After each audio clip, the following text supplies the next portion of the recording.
What's your key to being a good barber? My key to being a good barber is, see me, I got insight. Like me, I could look at you and I'd be like, you know what? Tape will look real nice on you. You know what I'm saying? But even before you even tell me, like if a customer come and sit down in my chair, Scope them out before. I already know what they want before they sit in my chair. Or if they don't know what they want, I already know what I'm gonna give them. So even if you tell me, look, I want this, that, and the third, if it don't look good, I'm really not gonna give it to you. But I'm not gonna tell you in that way. I'm gonna just be like, look, it don't look good on you. I think this will look better on you. And of course, you know, constructive criticism, they gonna probably take my word for it, trust your barber. You know what I'm saying?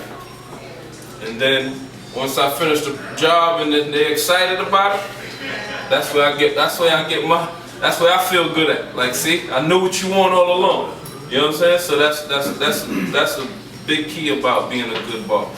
You know what I'm saying? You just can't give every customer every cut they want, because it might not fit them. Or they might see a cut and then think that they could get that cut. That cut don't fit your head.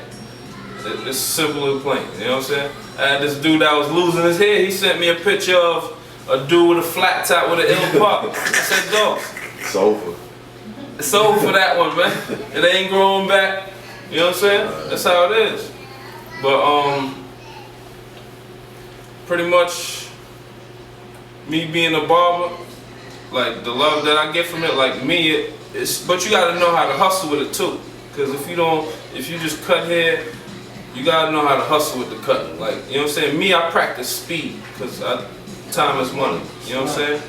You could converse with a customer for a long time, but I like to have my chair open. I always like to have my chair available readily. And as a barber, other barbers is watching you also. Other barbers' customers is watching you also. So even if you're not cutting their hair all the time, even if you're not cutting their hair,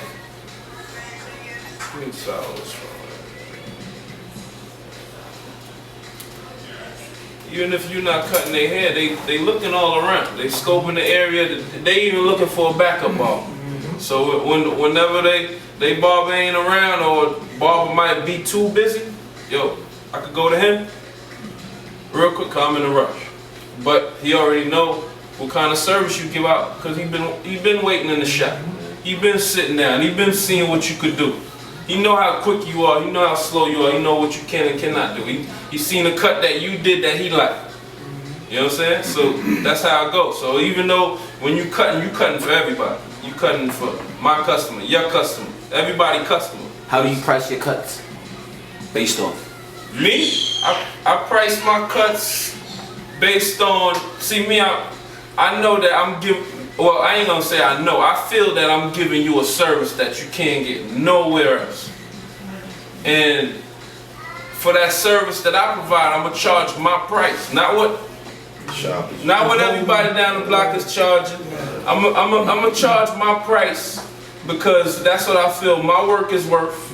And if you don't feel like that, then you could go somewhere else. You already know what I gave you. You know what I'm saying? But 9 times out of 10, if I cut your hair and you get a lot of compliments and you like, damn, but the price is too high. All right, go. Look, take your services somewhere else. And if you got a lady at home or your peoples on the block, whatever, they're not gonna lie. They gonna be like, yo, who cut your hair? Not the same guy, right? That's right. And then you like, damn, maybe I should go back to the other dude. Maybe the $5 that I'm being cheap with is really worth, you know, spending. You know what I'm saying? And not just that, also I got a lot of clientele. So as a barber, you could do so many haircuts in a day. So I gotta up the price. And whoever want to pay it, pay it. Whoever don't want to pay it, then they could go somewhere else. You know what I'm saying? So now it's like I'm working smarter, not harder. You know what I'm saying? I got supply and demand. Yeah, the supply is high, the demand is high, the supply is low, which is me, the barber. My price is a little bit high. So based off the service. Based off the service. So you see that you pay it or you don't. It don't really matter to me. It's not a good business practice if you don't got a heavy clientele. You know what I'm saying? Cause now, like if I'm charging $10 a head, I'm not gonna get 50 heads in one day. That's impossible. You know what I'm saying? So now I charge my 25 and up, and I do 20 heads a day. I'm making what? 500, right? If I do 20 heads at the 10, 200. So I'm working just as hard for $300 less.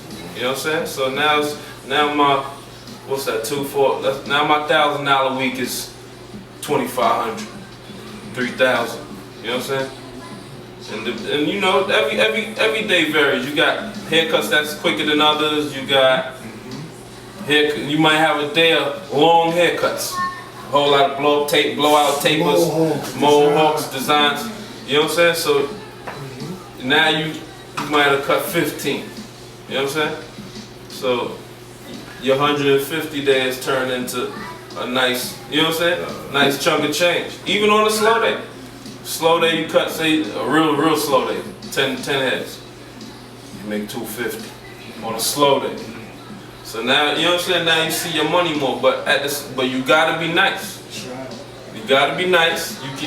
You can't charge that price if you ain't giving out that work. What's your definition of a nice barber? Because every barber pretty much assume that they're nice and they're good. That's a fact. Every barber do feel that they nice. But see, those be the barbers